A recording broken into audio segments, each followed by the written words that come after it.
centuries. You don't know where you land.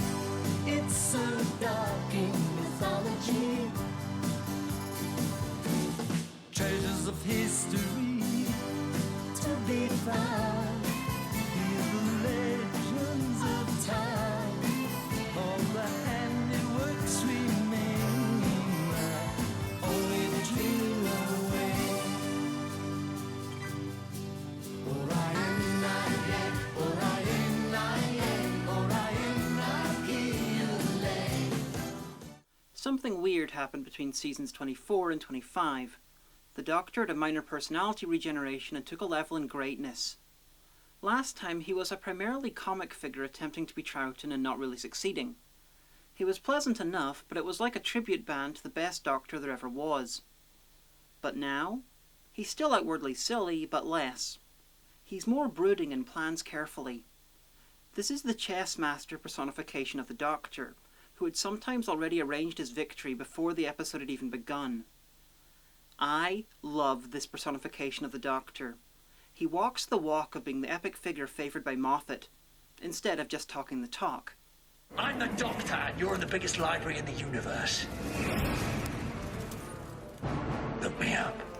It's the 25th anniversary season, and they made some effort to celebrate the show's history, especially in the first story, Remembrance of the Daleks.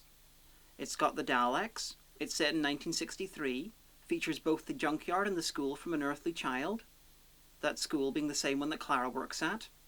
It brings back the figure of the Dalek Emperor from Evil of the Daleks, although he's now Davros. It follows up on Revelation of the Daleks by showing the Dalek civil war between Davros's forces and the original Daleks. It has the Doctor team up with a proto-unit, and it even mentions the future Dalek invasion of Earth. The 80s were a really good time for Dalek stories. 3 were made, and all 3 were successful. Not all-time classics, but a better hit rate than what we got in the 70s. What's going on is this. The Daleks are in London in 1963 to locate and steal the Hand of Omega, a Time Lord stellar engineering device used by Omega to turn Gallifrey's star into a supernova, which was eventually turned into the Eye of Harmony, the black hole used to power Time Lord civilization. The Doctor brought it with him when he left Gallifrey and buried it in 1963 for safekeeping, and if the Daleks use it, they could equal the power of the Time Lords. And the Doctor spends much of the story making it appear like he's trying to keep the hand away from them, but actually isn't. Once the Daleks have it, we begin one of the best sequences in the show's history, as the Doctor uses reverse psychology on Davros to make sure he uses it on Scarrow's son, and then reveals that he reprogrammed the hand to instead completely destroy any son it's used on. Do you think I would let you have control of the Hand of Omega? Do not do this, I beg of you! Nothing can stop it now! Have pity on me! I have pity for you. 15! Bye, Davros. It hasn't been pleasant. Like a mouse! It destroys Scarrow and its solar system, and then flies back to Davros's command ship and destroys that. And then as an epilogue, the Doctor finds the only Dalek who survived the battle on Earth, and talks it into committing suicide. Ashes to ashes. Dust to dust.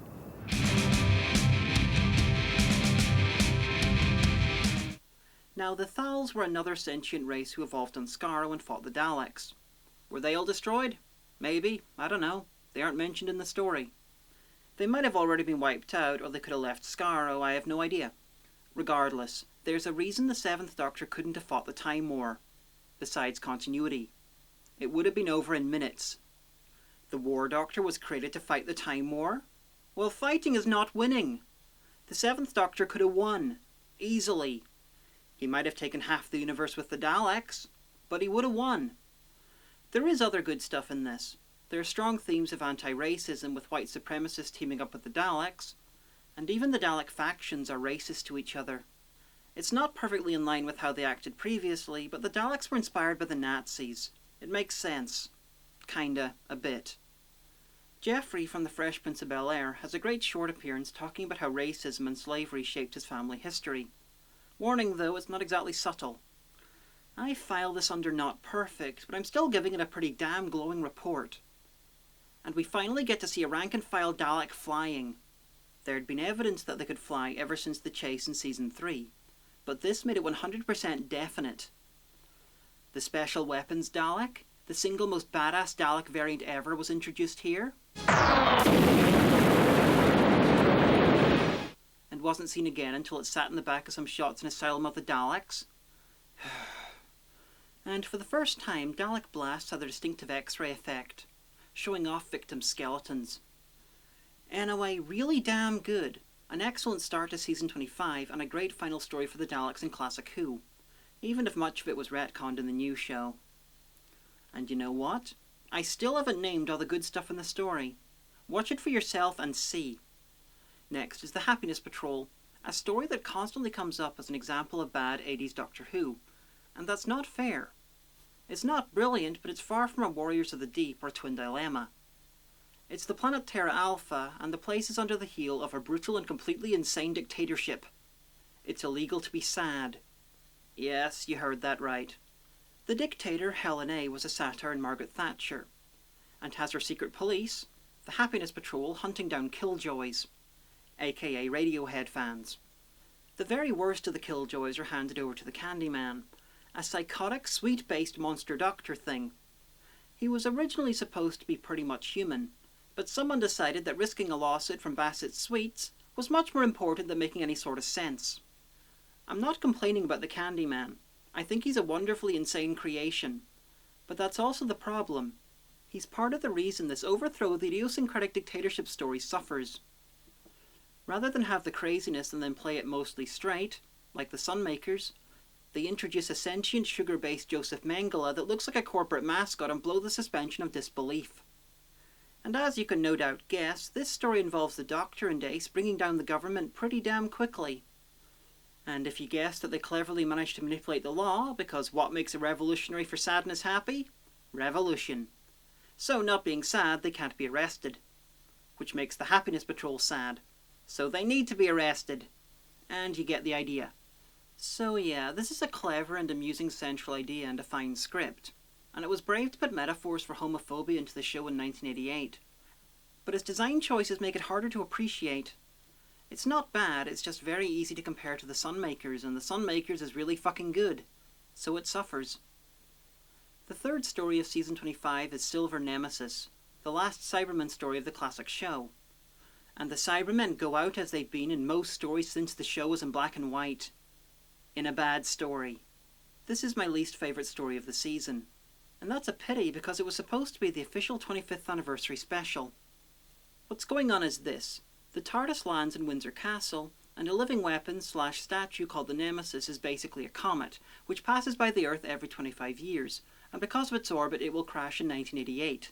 So vying for its power are the 16th century Lady Painfort who uses magic, some neo-Nazis operating out of Argentina, and the Cybermen who want to use it to conquer the Earth.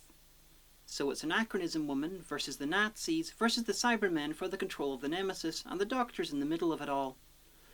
There are some funky little bits here and there, like the scene where the 7th Doctor, decades before 11, wore a fez and held a mop at the same time. It's got a fair amount of crap too.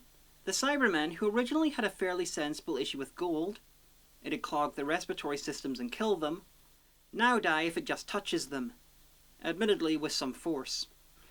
It's like taking a character who can be drowned and then less than 15 years later deciding that logically they can also be killed by a water pistol. I like the Cybermen redesign, even if it is pretty much taking the Earthshock look and making its grim to shiny ratio less uniform across the whole suit. Basically avoid this one. Again, it's not an abomination like Time Flight or Time in the Rani, but it's pretty bad. If you must have a classic alien story from Season 25, then watch Remembrance of the Daleks. The final story of the season was supposed to be the second story of the season, but had some severe issues in production, and Greatest Show in the Galaxy was almost another Shada. They'd finished the location work when they found out that for health reasons they couldn't film the interiors at the usual studios. So they had to build a circus tent in a car park and film it there. It's the planet Seganax, and after the Doctor heard Ace has a fear of clowns, he decided to take her to the circus. Because why not? The Psychic Circus was once the most famous and revered circus in history, the greatest show in the galaxy, if you will. It was taken over by the gods of Ragnarok, some powerful aliens. Now the performers are forced to do their bidding, and the head clown is particularly happy about doing said bidding, And what is the bidding? Well, the gods live to be entertained. And if you fail to do so, you die. So any visitors are forced into performing until they're killed. At least until the Doctor and Ace find a way to destroy the circus and escape. The cast of guest characters are eccentric to say the least. There's a Victorianish explorer, a werewolf, and the wonderfully meta whiz kid. So you've always been interested in the psychic circus, haven't you? I've never been able to visit it before now, but I've got all sorts of souvenirs. Copies of all the advertising satellites that have ever been sent out. Although I never got to see the early days, I know it's not as good as it used to be, but I'm still terribly interested.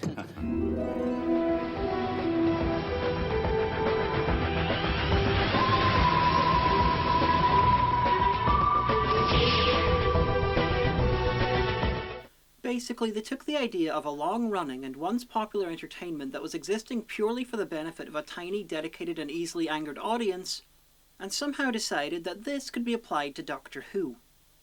Anyway, the Whiz Kid is a nerdy, old-school fan of the circus, who loves it but realises that it's not as good as it was before he was born. Back when acrobats were in black and white and jugglers wore comically long scarves. I'm kidding about that, but you get the point of the character. To me, this story's weird mix of meta and traditional story elements succeeds, where Love and Monsters failed. I think it's partly because they took pot shots themselves along with the fans, and because the show wasn't at the height of its popularity. The message behind Love and Monsters was, "This show is amazing, and you sad bastards are lucky to be in contact with it. Sure, you might die, but you touched the face of God. I mean, you saw David Tennant, you saw the Doctor. I worship Who!" While the message in Greatest Show in the Galaxy is that Doctor Who isn't perfect. It might be a shell of what it once was, but we still love it regardless. Which I find to be a much better message. Of course, it could also be that Doctor Who will ultimately destroy everyone working on it. Which at this point it pretty much did.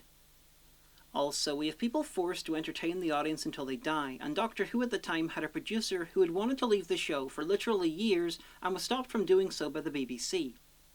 Do I think all of this was deliberate? I dunno. Is there subtext? Hell yes. Anyway, the other cool things here. We have one of the best shots in the show's history as the Doctor walks out of the exploding tent.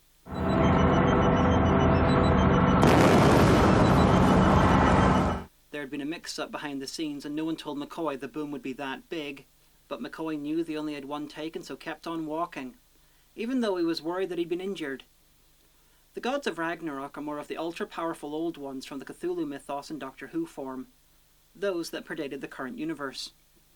According to the books, they also created the land of fiction from the Mind Robber, which makes perfect sense. Greatest Show in the Galaxy is one of this season's triumphs. It's clever, insane, imaginative, and for it to come out so well after being so close to being shelved is a minor miracle. Now, lots of people hate the 80s Doctor costumes for their obsession with question marks. I'm kind of on the fence about them. I don't like them on the 4th, 5th or 6th Doctors, but I like the 7th Doctor's jumper. And even more, I love his umbrella. Now earlier in this series I mentioned the 4 iconic Classic Who companions. Companions that were especially popular, influential, or just stayed for a long time. They were Jamie, Jo, Sarah Jane, and Ace. Okay, Season 25 was an improvement over Season 24, and Season 26 will be an improvement over Season 25. The show was well and truly on the mend, story-wise, when it ended after the next and final season. Join me next time for the last Classic Who appearances of the Master and the Brigadier, toxic future vampires in World War II, and what is generally considered the most confusing story in Doctor Who history. Measure the mystery and the sound. It's that taking of time. So the handiworks remain. Only a dream around.